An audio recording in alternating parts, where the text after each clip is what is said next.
A new bill quietly introduced by Congress last week is causing quite a stir among civil liberties groups. The brainchild of Senators John McCain and Joe Lieberman. The bill would give the U.S. government the power to indefinitely detain terror suspects without charge or trial and to interrogate them for their quote-unquote intelligence value. And it doesn't make a distinction between U.S. citizens and non-citizens. So does this sound kind of scary to you? Well, joining us now to talk about that is RT's Lucy Kavanaugh.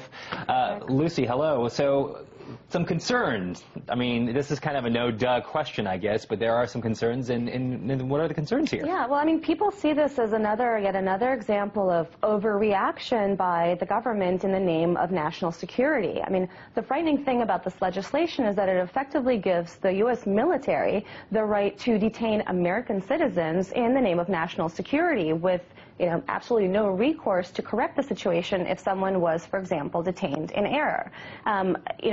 The bill is worded so broadly that it basically could, throw you or I or anyone into jail for being perceived as the war on terror. And it doesn't really set any limits in terms of who makes the decision about that perception. And so, if, say, we speak out really strongly against the government and it's somehow perceived as being a threat to the United States, we can see ourselves locked up, held by the military, interrogated, held indefinitely, and all without a basic right to, an attorney or a public trial, and et cetera.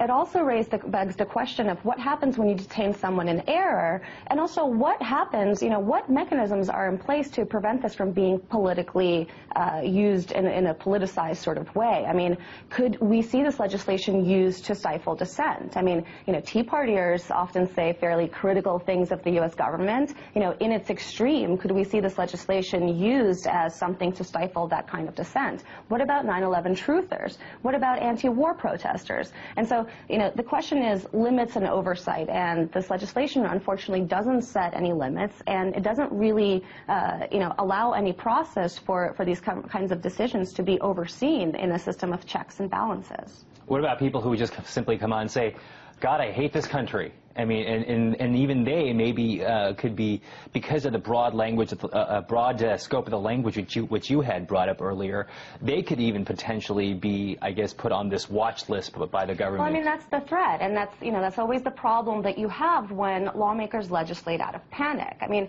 we've seen the reaction to the Christmas Day bomber and the guy that drove the airplane into the IRS building. We had the Pentagon shooter, and I think, Congress is a very, very reactive body. And a lot of times when something happens that scares Americans, a lawmaker says, okay, hey, this is a frightening situation. I'm up for re-election. I want to look like I'm being really tough on terrorism and like I'm standing up to the terrorists. And so there's this rush to sort of, quickly legislate without thinking through a piece of legislation. And a lot of times we end up subverting values that we take for granted in this country, like democracy and freedom, in the name of national security. And I think, Americans definitely want the government to be proactive in terms of, addressing the terror threat, but I don't remember going to the polls and voting to, take away my constitutional rights. Do you? We have just about a minute left, but you brought the examples of I call him the Underoos bomber, and also Joe Stack.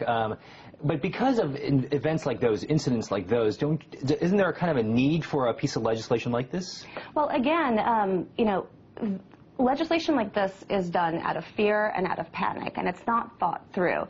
The consequences of this, I mean, when you look at the domestic terror threat, a lot of folks, and I'm not justifying this, I mean, any sort of violence is completely inexcusable, but a lot of people are, trending towards violent reactions to what they perceive as a loss of their liberties to the federal government. And something like this is not going to win you any friends by people who already feel like they're sacrificing their rights and liberties in the name of terror, And the ironic thing is you'd think that this would be maybe a partisan issue where Democrats or Republicans would be different on this. And unfortunately, with things like this, both parties seem to work in lock and step. I mean, we saw the passage of the Patriot Act with virtually no debate last week. And, I don't know if this thing is going to pass, but again, there's just very little difference between the two parties on an issue like this. RT's Lucy Kavanaugh. We will see if this thing passes. Thank you so much for joining us.